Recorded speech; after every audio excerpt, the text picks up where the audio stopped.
어떤 책에서 오늘의 시대를 풍자한 이야기 하나를 읽은 것이 생각납니다. 나쁜 짓을 하면서 부모의 말을 듣지 않던 한 아들이 있었습니다.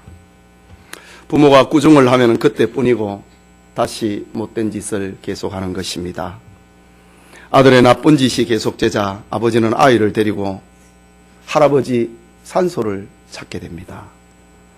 산소 앞에서는 아버지는 회초리로 자신의 종아리를 사정없이 치기 시작을 했습니다.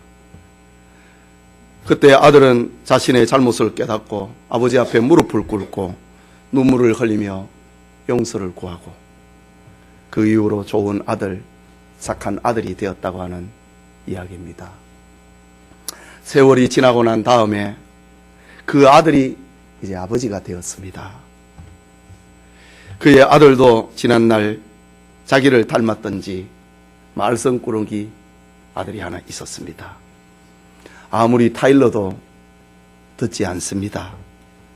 아버지는 자신의 어린 시절을 떠올리고 회초리를 하나 만들었습니다. 그리고 아들을 불러서 아무도 없는 조용한 방에 들어갔습니다. 산소까지 가려니 길이 멀고 차가 많고 막히기 때문에 그랬습니다. 아버지는 아들이 보는 앞에서 바지를 걷어 올리고 회초리로 자기 다리를 옛날에 아버지가 그랬던 것처럼 내리쳤습니다. 갑작스러운 이 광경에 놀란 아들이 방문을 열고 거실로 뛰쳐나갑니다. 그리고 소리칩니다. 엄마! 빨리 와봐. 아빠가 이상해. 아빠가 미쳤나 봐. 라는 이야기입니다. 오늘의 자녀 교육이 얼마나 어렵다고 하는 것을 알려주고 있는 풍자적인 이야기입니다. 또 한 가정, 매일같이 부부가 싸우는 가정이 있었습니다. 집에는 초등학교 5학년 아들과 3학년에 다니는 딸아이가 있었습니다. 어느 날 아이들이 의논을 하고 부모님에게 찾아왔습니다. 아버지, 어머니, 그렇게 싸우느니 헤어지는 것이 낫지 않겠어요? 이혼하는 것이 저희들이 볼 때는 훨씬 낫겠어요? 라고 말합니다. 부모의 권위를 잃어버리고 자식이 어른이 되어버린 오늘의 세태를 반영하고 있는 이야기입니다. 그런가 하면은 어떤 집에는 부모가 싸우는 동안에 아이들끼리 이야기합니다. 오늘은 내기를 합니다. 오늘은 중국집이야, 일식집이야, 한정식집이야. 경력이 있으신가 보다. 이유는 부모가 실컷 싸우면은 나중에 화해 겸 외식을 하기 때문입니다. 싸움 후에 외식은 그 가정의 전통이 되어버렸기 때문에 부모가 싸우면은 그날 아이들끼리 오늘 저녁에 우리 일식이야, 양식이야, 한정식이야 이렇게 한다는 이야기입니다. 여러분, 이런 이야기가 낯설지 않는 것은 우리가 살고 있는 이 세태를 반영을 하고 있기 때문입니다. 확실히 부모와 자녀 간의 윤리가 변하고 있습니다.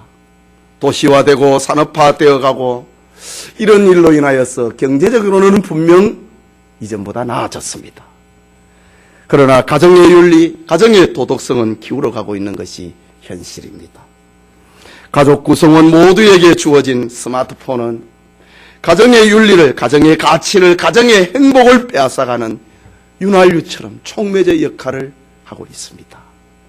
그러나 분명한 것은 우리가 어떤 시대를 살든지 부모는 자녀를 바르게 양육해야 된다고 하는 사실입니다. 그렇다면 자녀 교육의 문제를 어떻게 극복할 것인가? 어디에서 모범 교환을 얻을 것인가? 우리는 그 답을 언제든지 하나님의 말씀에서 찾아야 됩니다. 이 세상에 가르치고 있는 교육학, 윤리학은 언제든지 상대적인 것입니다. 그러나 하나님의 말씀은 환경이 변하고 시대가 변하여도 절대적인 가치를 가지고 절대적인 진리를 가지고 우리에게 들려주고 있는 절대 진리입니다. 오늘 성경은 아론과 모세 그리고 그의 누이 미리암이라고 하는 그 시대에 가장 훌륭했던 삼남매를 키워냈던 한 어머니의 이름을 이스라엘의 족보에서 소개하고 있습니다. 그의 이름은 요게벳입니다. 물론 자녀 교육은 부모 공동의 몫입니다. 그러나 가정에서 자녀 교육, 가정에서 어머니의 역할이 중요한 것은 예나 지금이나 변함이 없습니다. 오늘 여러분 어린이 주일입니다. 세계교회가 지키는 어린이 주일에 요게벳의 자녀 교육이라는 하나님의 말씀을 받기를 원합니다. 말씀을 듣는 우리 모두에게 하나님의 은혜가 있기를 소원합니다. 요게벳은 어떻게 자녀를 키웠을까? 오늘 본문을 통해서 세 가지를 생각합니다. 첫째는 요게벳은 어두운 시대를 살았던 불우한 여인입니다. 본문 59절의 말씀을 다시 보면은 아므람의 처의 이름은 아브라함이 있고 아므람이 있고 또 아브람이 있고 이래 헷갈려요. 오늘 성경에는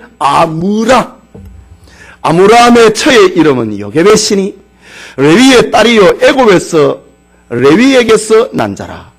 그가 아므람에게서 아론과 모세와 그의 누이 미리암을 낳았고. 이 말씀은 출애굽한 이스라엘 백성들이 가나안 땅 기업 분배를 앞에 두고 인구조사를 할 때에 기록한 것입니다. 인구조사를 하면서 이스라엘의 족보를 기록을 하고 있는 것이 오늘 민수기 26장의 말씀입니다.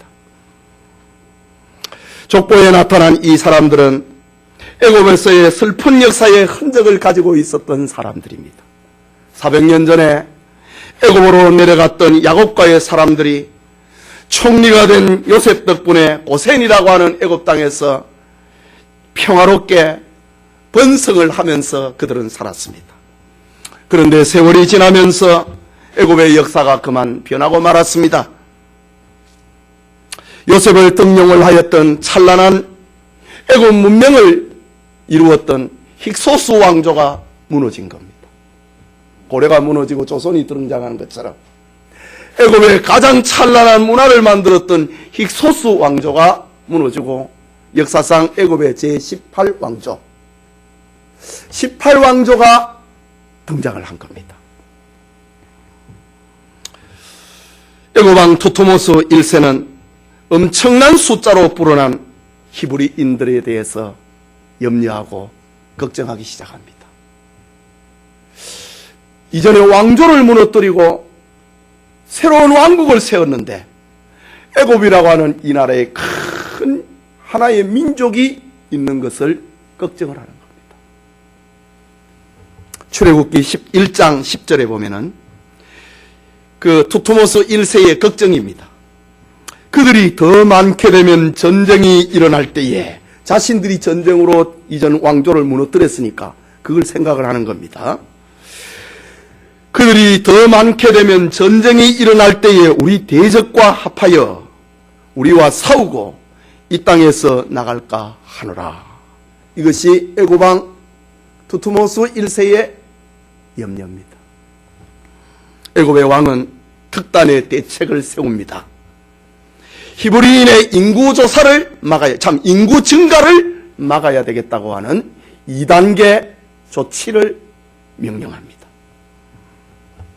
첫째는 히브리인들을, 이스라엘 사람을 별명이 또 다른 이름이 히브리인입니다. 히브리인들을 강제 노동에 징용을 하여서 성곽을 건설을 하고 고된 노동을 하게 되면은 인구가 증가하는 것이 막을 수 있다라는 왕의 계획이었습니다. 그러나 강제 노동으로 히브리인들의 인구 수를 줄인다고 하는 것은 한계가 있었습니다. 이스라엘 사람들은 자신들의 미래가 되는 자식을 낳는 것을 계속했기 때문입니다. 그러자 투트모스 1세는 특단의 정책을 하나 더 펴니다. 아예 이스라엘의 산모들 가운데 아이가 태어나면 여자아이면은 살리고 남자아이는 죽이라고 하는 명령을 내렸습니다. 그리고 이스라엘의 산모의 출산을 돕는 산파들을 불러서 명령합니다. 해산을 돕다가 아들을 낳으면 너희들이 죽여라. 그리고 딸이 낳으면 살려라. 라고 산파들에게 명령했습니다. 그러나 왕의 이 계획도 뜻대로 되지 못했습니다. 산파들이 왕의 명령보다도 하나님을 더 두려워했기 때문입니다. 오늘 본문의 족보는 오늘 성경의 아므라함의 처의 이름은 요게벳이니라는 이 이야기는 바로 이런 사건의 전후에서 일어난 이름들입니다. 왕명이 있기 전에 요게벳은 딸 미리암을 낳았고 아들 아론을 낳았습니다. 그리고 모세가 출생할 즈음에 아들을 낳으면 죽이라 라는 왕명이 내려졌습니다. 여러분, 요게벳이 자녀를 낳고 키운 시대는 이렇게 나라 없는 서러움, 애굽의 학대를 받으면서 살아야 했던 시절입니다. 그때는 정상적으로 아이를 낳을 수도 없고 정상적으로 아이를 키우는 것은 불가능한 시대였습니다. 그러나 요게벳은 역사 단절이라고 하는 이 위기를 통과하는 지혜와 용기를 가지고 있었습니다. 여러분, 오늘날 우리가 처해 있는 시대를 봅니다. 과학과 문화는 발달하였지만은 윤리적으로, 인간적으로, 인격적으로는 무너져가고 있는 허약한 시대를 살고 있습니다. 사회는 불의와 불법이 난무하고 음란해지고 있습니다. 온갖 것들이 우리의 아이들을 괴롭히고 유혹합니다. 어디를 보아도 위기이면은 틀림이 없습니다.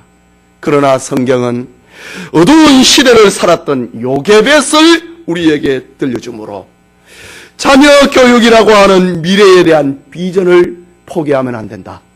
미래에 대한 비전을 우리에게 제시하고 있는 것입니다.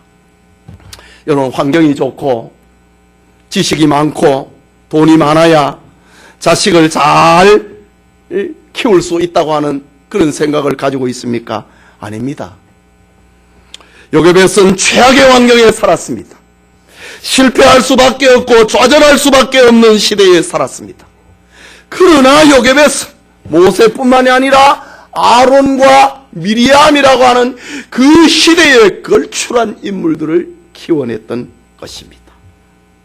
예배드리는 우리 성도님, 여러분의 환경과 처지가 요게벳처럼 최악의 상황이라 할지라도 자녀를 통해서 이루어지는 하나님의 역사를 만들어갈 수 있기를 소원합니다. 그게 둘째로 믿음의 사람 요게벳을 봅니다. 다시 59절을 보면은 아므라함의 처의 이름은 요게벳이니, 지금 26장에 이스라엘 12지파에 지금 가나안을 정복을 하는 그 근간이 되는 이름을 기록을 하고 있습니다. 전부 낳았다 하고는 것은 아버지의 이름을 사용을 하고 있습니다. 60절에도 보면은 아론에게서는 나답과 아비후와 엘르아사와 이다말이 나왔으니 아론의 부인 이름은 안 나옵니다. 그런데 오늘 유독히 59절에만 아므라함의 처의 이름은 요게벳이니 레위의 딸이요 애굽에서 레위에게서 난 자라.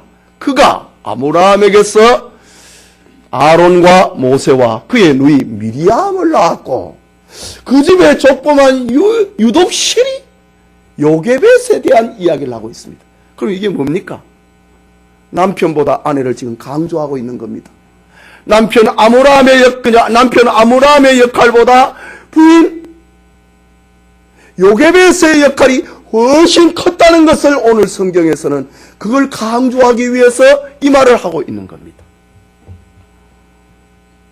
출애굽기 2장 2절에 보면은 그 여자가 임신하여 아들을 낳으니 그가 잘생긴 것을 보고 석 달 동안 숨겼으나 라고 합니다. 그리고 히브리서 11장 23절에 믿음으로 모세가 났을 때 그 부모가 아름다운 아이임을 보고 석 달 동안 숨겨 왕의 명령을 무서워하지 아니하였으며 라고 합니다. 히브리서는 종합 이거든요. 신약이거든요. 히브리서, 신약 성경 히브리서에는 그 부부의 이름을 다 믿음으로 자식을 낳았다 이렇게 기록하고 있습니다. 그러나 그 시대의 사건을 기록하고 있는 민수기에는 요게벳을 이렇게 강조합니다. 요게벳의 믿음을 강조하고 있습니다. 여기 잘생긴 아들, 아름다운 아이라는 말은 아이의 외형을 보고 하는 말이 아닙니다.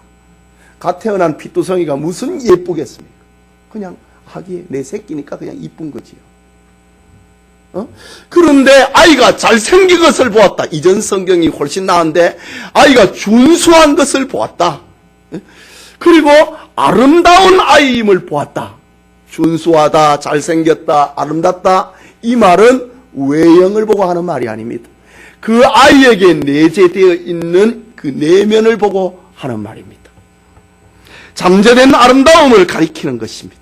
다시 말하자면 아므람과 요게벳은 아이 모세가 뭔가 깊이가 있어 보고 하나님의 뜻을, 아이 모세가 하나님의 뜻을 이룰 것만 같은 그런 느낌. 그래서 아이를 버릴 수 없었던, 아이를 죽게 할 수 없었던 그 당시의 상황을 표현하고 있습니다. 그래서 하나님의 보호와 하나님의 인도를 믿고 키우기로 결심했습니다. 죽으면 죽으리라고 하는 이런 각오로 아이를 키우기로 결심했습니다. 그러나 곧 한계에 부딪힙니다. 애굽인들도 이스라엘 백성들이 숨겨놓고 키우는 아이들이 있다는 걸 알고 있는 거예요. 그래서 아이를 숨겨서 키우는 아이를 찾아내는 방법을 애굽인들이 고안해냅니다. 당시 고대의 문헌을 보면은요, 애굽의 군인들이 어린 아이를 가진 애굽 여인을 대동을 해가지고 얼마 전에 배가 불렀던 그런 집을 찾아다닙니다. 아이가 있을 만한 집에 가서 애굽인의 아이를 꼬집어서 울립니다. 그러면 숨어있는 이스라엘의 아이도 자기 동무가 오니까 아이는 자기도 울게 됩니다. 우리 삼둥이 키우면 하나 울면 다 울어버립니다. 하나 잠깐만 깨면 다 깨버리잖아요. 그것처럼 아이를 꼬집어서 울립니다. 그러면 숨겨놓은 아이까지 울게 됩니다. 이렇게 해서 숨은 아이를 찾아냈다고 하는 그런 잔인한 기록이 나옵니다. 이쯤 되니 아므람과 요게벳도 무작정 숨겨서 키울 수는 없었던 것입니다. 부부는 눈물을 머금고 갈대 상자를 만들어 아이를 담아 나일강에 띄우기로 했습니다. 사람의 힘으로 더 이상 할 수 없으니 하나님을 의지하는 믿음으로 하나님의 뜻과 섭리에 맡기기로 한 것입니다. 여러분, 우리의 신앙의 길에도 때로는 이처럼 결단을 해야 되고 모험을 해야 될 때가 있습니다. 한번 상상해 보십시오. 석 달 동안 고이 기른 아이를 갈대 상자에 담았습니다. 딸 미리암에게는 이 아이가 지금 어디로 떠내려가는지 지켜보라고 하고 엄마는 집으로 돌아옵니다. 엄마의 심정은 아마 미칠 것만 같았을 것입니다. 그러나 요게벳은 눈물만을 흘릴 수는 없었습니다. 하나님께서는 밤낮 부르짖는 자기 백성의 기도를 들으시기 때문입니다. 이 아이를 나일강에 띄어보내기를 계획을 하는 그때부터 이 부부가 얼마나 기도했겠습니까? 하나님의 뜻에 맡기자, 믿음으로 보내자. 거기에는 반드시 기도가 따라오는 거 아닙니까? 하나님을 의지하는 요게벳에게 이제 하나님의 뜻이 서서히 나타나기 시작했습니다. 하나님은 바로의 공주로 하여금 나일강가에 거닐고 싶은 마음이 들게 만들었습니다. 하나님은 공주의 걸음이 아이가 떠내려가는 갈대숲에 이르게 만들었습니다. 공주가 갈대 상자를 여는 순간 아이가 웁니다. 공주는 이 아이가 불쌍한 마음이 들었습니다. 자식을 낳지 못했던 공주는 이 아이를 자기 아들로 키우고 싶었습니다. 영리한 공주는 아이가 히브리인이 버린 아이라고 하는 것을 알아차리고 전나고 있는 히브리인 유모 하나를 구해야 되겠다. 그런 마음이 들었습니다. 어떻게 하면은 전나는 유모를 구할 수 있지? 이렇게 고민하고 있던 찰나에 모세의 누이 미리암이 달려가서 지혜롭게 말합니다. 내가 히브리인 전나는 유모 하나를 알고 있습니다 하면서 자기 엄마를 유모로 소개합니다. 여러분, 이 일을 어떻게 누가 사람이 했다고 할 수 있습니까? 이것은 하나님이 한 일입니다. 믿음이 한 일입니다. 기도가 한 일입니다. 왕의 명령 때문에 아이를 나일강에 놓을 수밖에 없었지만은 하나님의 섭리는 이렇게 오묘하게 역사했던 것입니다. 그야말로 모세는 신앙의 결정체였습니다. 믿음으로 아이를 낳고 믿음으로 아이의 아름다움을 보았고 믿음으로 아이를 3달 동안 숨겨서 키웠고 믿음으로 갈대 상자를 만들어 아이를 띄워보냈더니 공주가 그 아이를 자기 아들로 키워주는 겁니다. 그야말로 모세는 믿음의 결과였던 것입니다. 여러분, 환경이 나빠서 돈이 없어서 여러 가지 문제로 자녀를 잘 키우지 못하겠다고 하는 이가 있습니까? 그런 핑계하지 말아야 됩니다. 사회를 원망하지 말아야 됩니다. 무능을 한탄하지도 말아야 됩니다. 원망할 것이 있다면 자기가 믿음이 없다고 하는 것을 원망해야 됩니다. 오늘 성경의 요게벳을 보면서 우리는 그 어려운 시대에 믿음으로 살았고 믿음으로 아이를 키웠던 요게벳의 믿음을 부러워해야 되고 요게벳의 믿음을 배워야 하는 것입니다. 이것이 오늘 성경의 족보가 우리에게 들려주고 있는 메시지입니다. 우리 모든 성도님들이 어떤 환경에 처해 있다 할지라도 믿음으로 아이를 키워내는 그런 은혜가 있기를 소원합니다. 마지막으로 요게벳은 하나님의 자녀로 자녀를 키웠습니다. 하나님의 사람으로 아이를 키웠습니다. 요게벳은 모세를 믿음으로 낳았고 믿음으로 3달 동안 숨겨 키웠습니다. 믿음으로 왕궁에서 유모가 되어 모세에게 젖을 먹이며 키웠습니다. 요게벳은 자기가 낳은 자식을 품에 안고 있으면서도 내가 네 엄마다 말할 수 없었습니다. 그 어린아이가 철없이 공주에게 가서 엄마, 나에게는 왜 엄마가 둘이야? 그러면 어찌 되는 거예요? 누가 진짜 엄마냐고 물으면 어쩝니까? 요게벳은 모세에게 젖을 먹이고 모세가 장성할 때까지 키우면서 너는 내 아들이다 이 말을 할 수가 없었습니다. 그럼에도 불구하고 모세를 대하는 요게벳의 눈빛은 젖을 물리는 그냥 유모의 눈빛이 아니었습니다. 그것은 사랑이 담긴 눈빛이었고 믿음이 담긴 눈빛이었고 비밀이 담겨있는 눈빛이었습니다. 아이를 향한 요게벳의 눈과 가슴은 인간의 언어가 전달할 수 없는 그 깊은 의미를 아들에게 전달해 놓고 말았습니다. 요게벳이 모세의 마음을 사로잡은 것은 그 입에 물린 젖가슴이 아니었습니다. 모세의 마음을 사로잡은 것은 요게벳의 정성이었고 사랑이었고 하나님 신앙이었고 믿음이었습니다. 요게벳은 모세를 자기 아들로 키우는 게 아니라 하나님의 아들로 하나님의 사람으로 이스라엘의 아들로 키워냈던 것입니다. 여러분, 내 아들로 키우면은요, 나도 떠나고 하나님도 떠나고 다 나갑니다. 그러나 하나님의 아이로 키우면은 하나님도 안 떠나고 부모도 안 떠나고 형제도 외면하지 않습니다. 믿으시기 바랍니다. 요게벳은 아이를 내 아들로 키우는 것이 아니라 하나님의 사람으로 키웠습니다. 눈물로 깨우친 요게벳의 영적 교육에 애굽의 문화가 침입할 수 없도록 만들어버렸습니다. 장성한 모세는 이후에 왕궁에서 애굽의 학문을 배우고 애굽의 전통과 애굽의 정신을 배웠습니다. 공주의 아들입니다. 왕자입니다.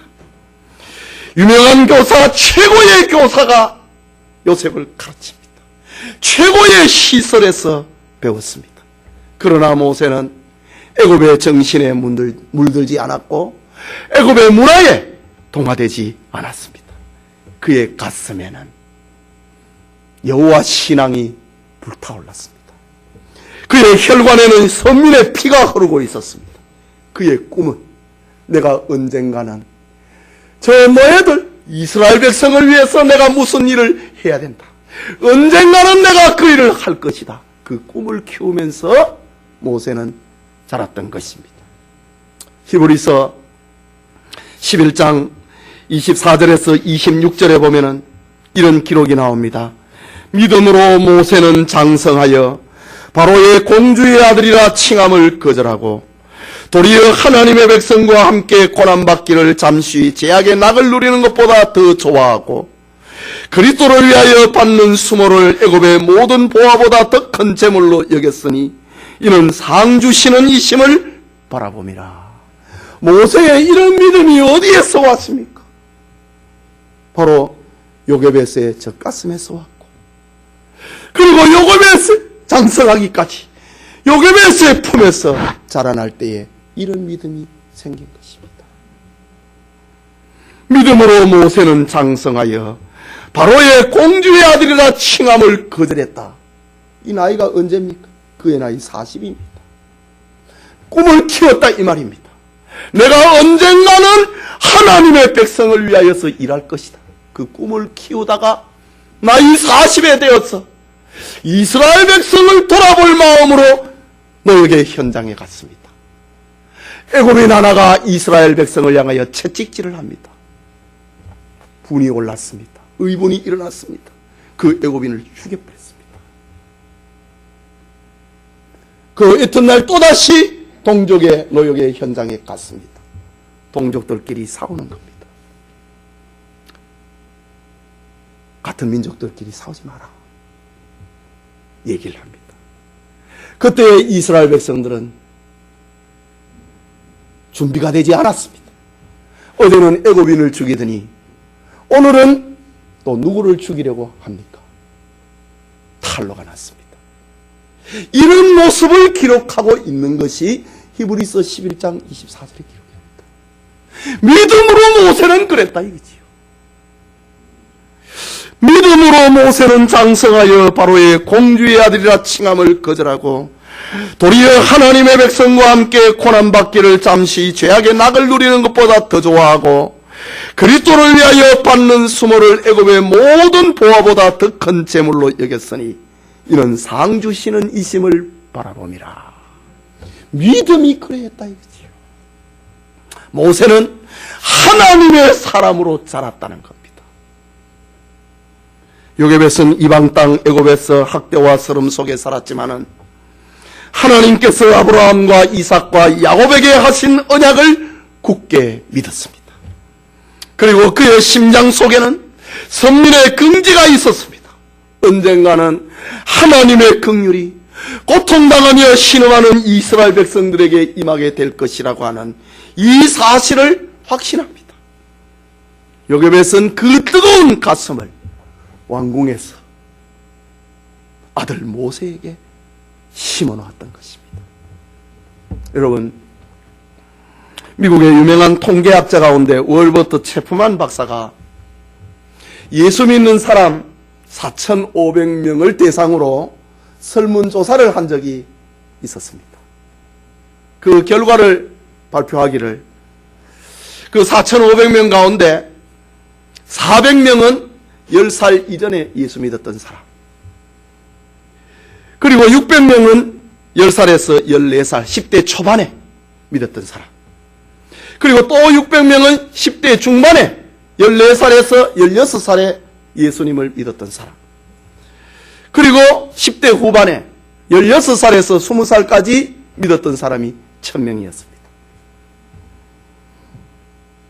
그리고 24명만이 36살이 지나고 난 다음에 중년 때에 예수를 믿었다고 하는 참 의미심장한 그런 통계를 발표를 한 적이 있었습니다. 지금 이게 무슨 말입니까? 지금 예수 믿는 사람, 그 사람의 통계를 했더니 나는 언제쯤 믿었다, 언제쯤 믿었다, 언제쯤 믿었다.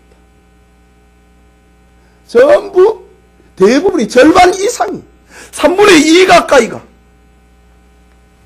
20대 전에 예수를 믿었습니다.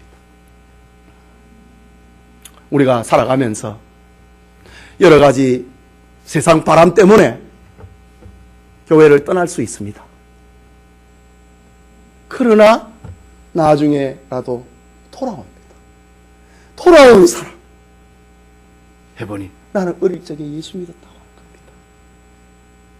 그래서 교회를 떠났지만은 세월이 지나고 난 다음에 다시 교회로 돌아옵니다.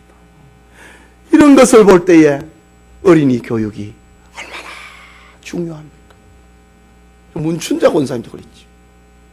어릴 적에 장로 가정에서 신앙생활 잘했는데 주님을 떠났습니다. 그래 60이 넘어갔고 돌아왔어요. 예.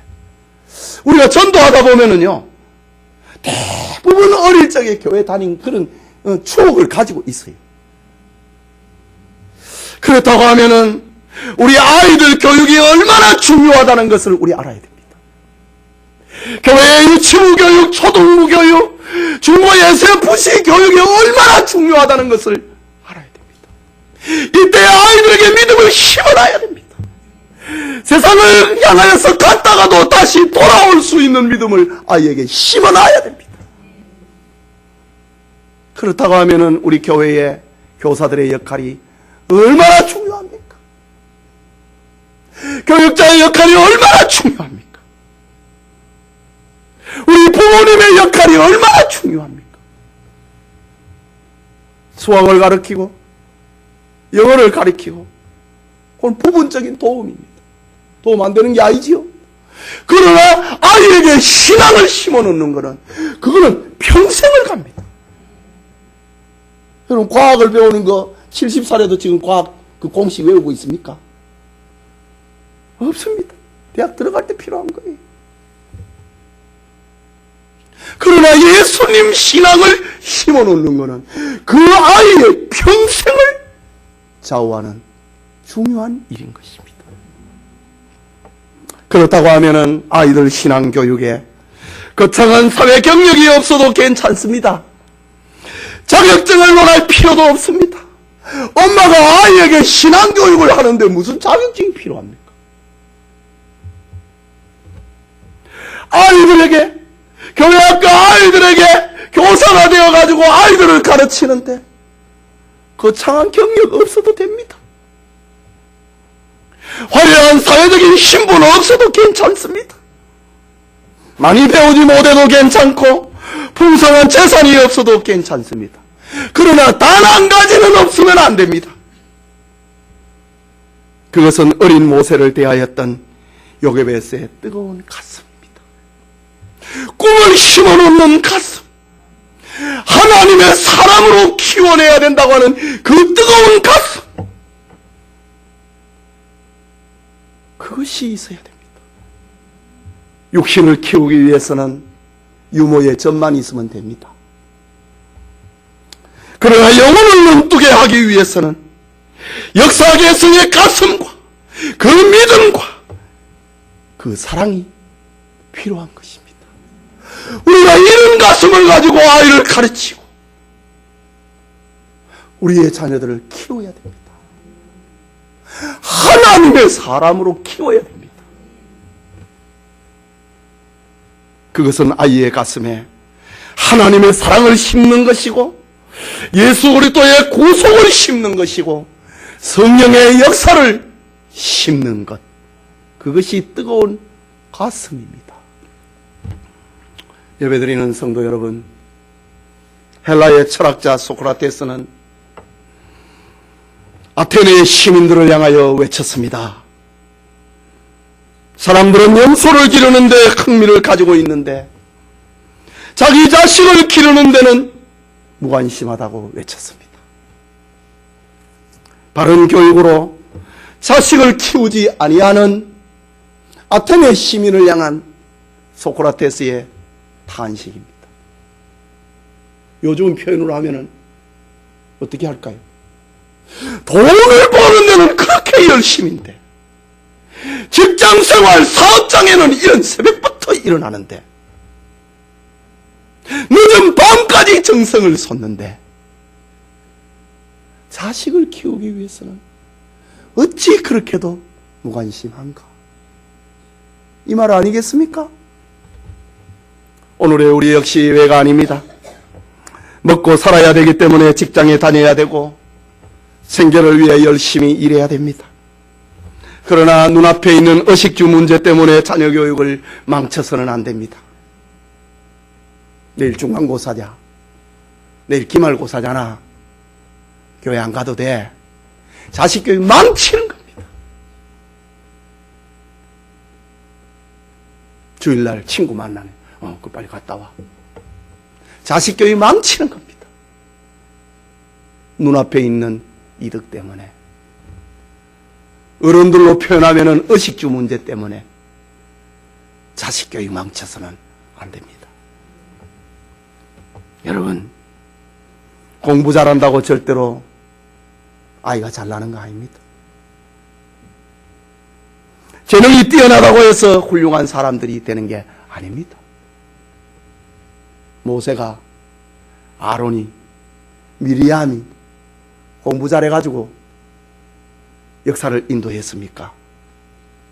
아닙니다. 그럼 오늘의 사회를 보십시오. 가정의 고통을 안겨다 주고 사회를 병들게 하는 사람 가운데 배우지 못한 사람이 있습니까? 재능이 무능한 사람이 있습니까? 많이 배우고 특별한 재능을 가진 사람이 이 사회를 힘들게 하고 있지 않습니까? 부모의 가슴에 눈물을 흘리게 하고 있지 않습니까?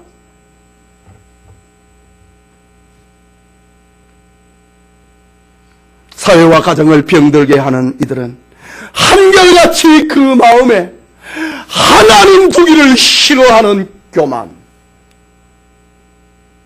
하나님 두기를 싫어하는 욕심이 사회를 병들게 합니다. 가정을 병들게 합니다.